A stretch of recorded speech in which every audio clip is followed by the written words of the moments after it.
নমস্কার বন্ধুরা, কেয়া কিচেনে আপনাদের স্বাগত জানাই। আজকে চলে এসেছি একটা নতুন রেসিপি নিয়ে। আজকে করব ডিম দিয়ে আলু দিয়ে সয়াবিন। তো আমি এখানে সয়াবিনটাও ভালোভাবে সিদ্ধ করে নিয়েছি, আর এখানে আমি 4টের মতো ডিম ভালোভাবে সিদ্ধ করে নিয়েছি।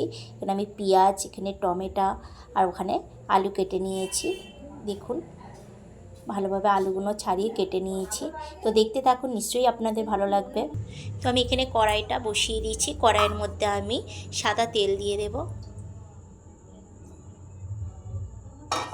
সাদা তেলটা দিয়ে দিলাম, দিয়ে কিছুক্ষণের জন্য আমি রেখে দেব। তো তেলটা গরম হয়ে গেছে। তেলের মধ্যে আমি হালকা করে হলুদ গুঁড়ো দিয়ে দিলাম, দিয়ে আমি আগে ডিমগুলো ভেজে নেব।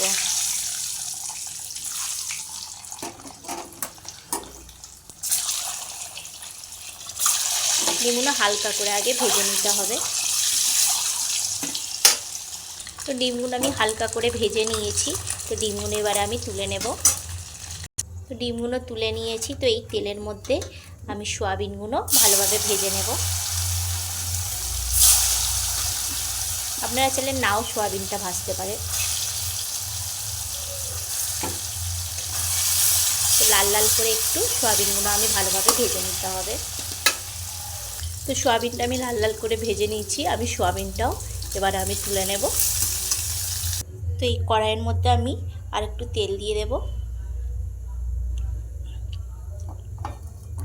তো একটুখানি তেল দিয়ে দিলাম, দিয়ে এবারে আমি কেটে রাখা আলুগুলো আমি ভালোভাবে ভেজে নেব।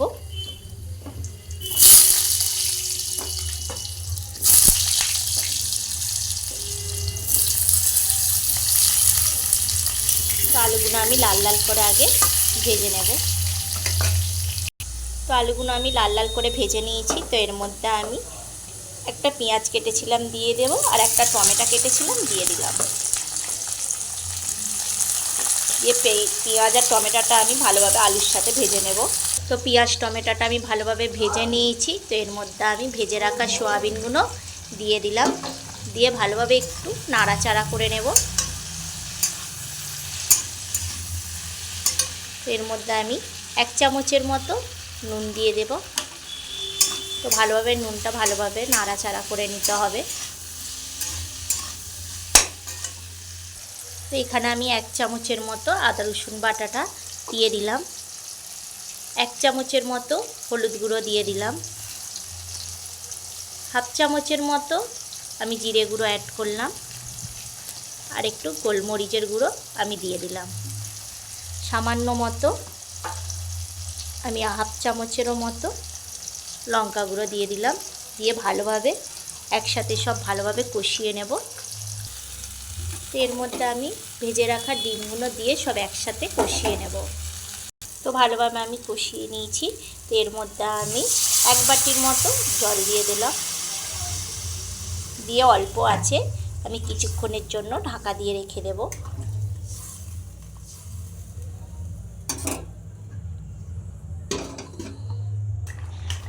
তো আলুগুলোও ভালোভাবে সিদ্ধ হয়ে গেছে, আর অনেকটা ঝোলটা কমেও গেছে।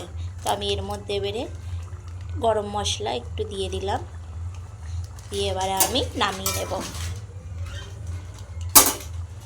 এই দেখুন বন্ধুরা, আমি নামিয়ে নিয়েছি। তো কেমন হলো অবশ্যই কমেন্ট করে জানাবেন, আর একটা করে লাইক দিয়ে দেবেন, আর আমার পেজটাকে ফলো করে দেবেন, আর আপনারাও ঘরে ট্রাই করবেন। টাটা বন্ধুরা।